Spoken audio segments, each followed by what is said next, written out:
Bonjour Alain Rodier. Bonjour. Merci d'être avec nous sur RMC. Vous êtes directeur adjoint du Centre français d'études sur le renseignement.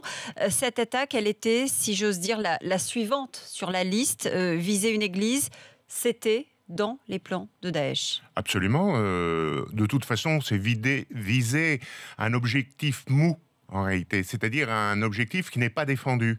Bon, en plus, il y a la symbolique, bien sûr. Je rappelle qu'il y a une fatwa disant qu'en temps de guerre, on peut s'attaquer aux prêtres.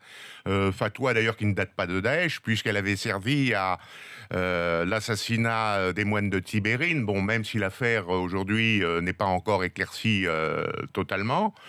Donc, c'est un objectif logique, mais le prochain peut être tout à fait différent. Bon, je veux revenir tout de même aussi sur une chose. J'entends beaucoup parler de guerre de religion, mais attention, la première guerre des religions c'est Manuel Valls qui a employé le terme hier pour dire c'est ce que Daesh souhaite.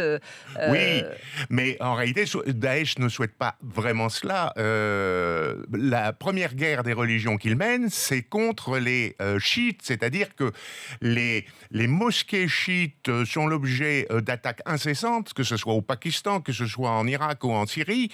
Donc, dans la graduation des ennemis de Daesh, bien avant les catholiques et les juifs qui sont membres du livre, il y a d'abord les chiites qui sont des apostats, c'est-à-dire des traîtres à la religion. Donc, il y a une guerre à l'intérieur même de l'islam entre le sunnisme le sunnisme version salafiste et les chiites.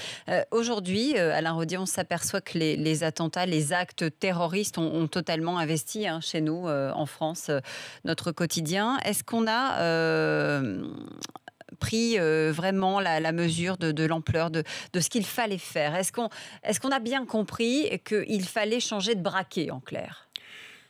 Alors là, les hommes politiques sont les seuls qui peuvent vraiment répondre à cela. Moi, en tant que technicien et absolument pas politique, je relève tout de même un certain nombre d'erreurs techniques. Bon, je comprends très bien que le président et le ministre de l'Intérieur se rendent tout de suite sur un lieu où il y a eu un acte terroriste, mais techniquement parlant, c'est une catastrophe. Pour quelle raison ? C'est une catastrophe parce que naturellement, ces deux personnalités se déplacent avec un aéropage et ça met un désordre complètement fou sur place. Pour les forces de sécurité, ça complique la tâche des forces de sécurité. Et en plus, ils ne sont pas à l'abri d'un double attentat. C'est-à-dire qu'on l'a déjà vu ailleurs, il peut très bien avoir un premier attentat, puis un deuxième qui a lieu un petit peu dans la foulée au même lieu.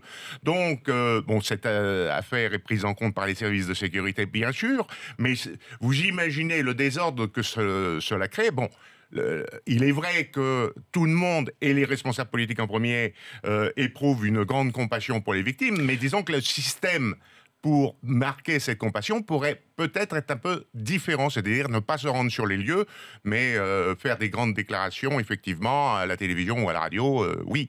Le bracelet électronique, Alain Rodier, c'est vrai qu'il est en question. C'est l'un des deux hommes identifiés hier qui en portait un. Parti 2 fois pour la Syrie, stoppé avant le départ. Que fallait-il faire? Que faut-il faire maintenant pour ce type de profil? Si type de profil il y a vraiment, parce que là aussi on se pose la question. Alors le détail technique, là aussi, revenons aux fondamentaux.